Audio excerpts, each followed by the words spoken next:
जय श्री कृष्ण। बहुत समय पहले की बात है। एक गांव में एक साहूकार अपने 7 बेटे और पोतों के साथ रहता था।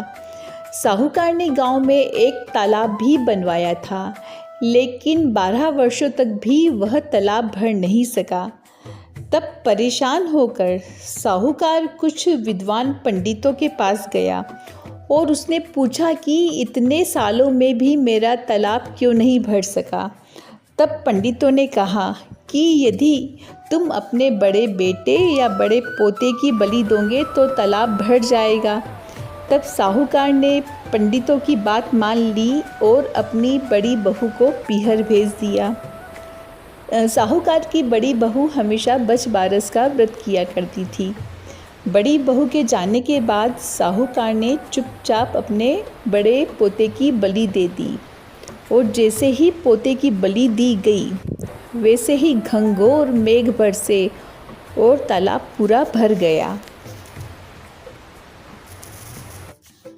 उसके बाद बच बारस माता आई तो साहूकार के परिवार में सबने कहा कि चलो अब तालाब पूरा भर गया है तो पूजा करने चलते हैं। साहूकार गाजे बाजे के साथ अपने परिवार सहित तालाब की पूजा करने चला।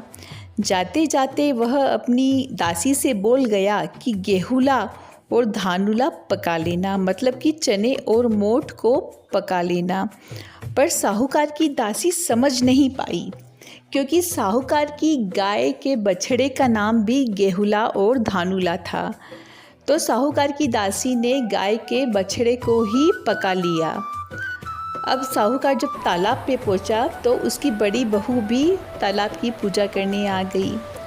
उसी समय तालाब में से साहूकार का बड़ा पोता मिट्टी में लिपटा हुआ निकला और अपनी माँ से बोला, माँ मुझे भी प्यार करो। तब साहूकार को बड़ा आश्चर्य हुआ कि जिस पोते की मैंने बलि दे दी थी वह पोता वापस आ गया। साहूकार और साहूकारनी बड़े खुश हुए कि बच बारस माता ने हमारी लाज रख ली और माँ को बेटा वापस मिल गया। माँ भी अपने बेटे को देखकर बहुत खुश। सास ने बहू को बलि देने वाली सारी बात बता दी। फिर सास ने कहा कि बच बारस माता ने हमारी लाज रख ली और हमारा बच्चा वापस मिल गया।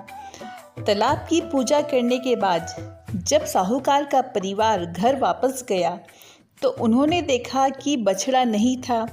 साहूकार ने दासी से पूछा कि बछड़ा कहाँ है? तो दासी ने कहा कि आप ही ने तो कहा था कि उसे पका लेना। साहूकार ने कहा, एक पाप तो अभी उतरा ही है और तुमने दूसरा पाप भी कर दिया। साहूकार ने पका हुआ बछड़ा मिट्टी में दबा दिया। शाम को गाय वापस लौटी तो वह अपने बछड़े को ढूंढने लगी, रंभाने लगी, फिर मिट्टी खोदने लगी। तभी मिट्टी में से बछड़ा निकल गया।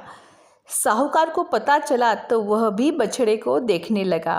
उसने देखा कि बछड़ा गाय का दूध पीने में व्यस्त था।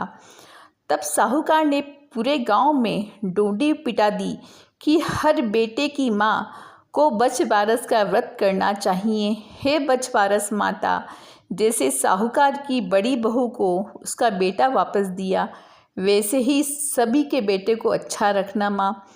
कहानी कहते सुनते ही सभी की मनोकामना पूर्ण करना, सभी की संतान अच्छी रहे। जय शिव शंभू।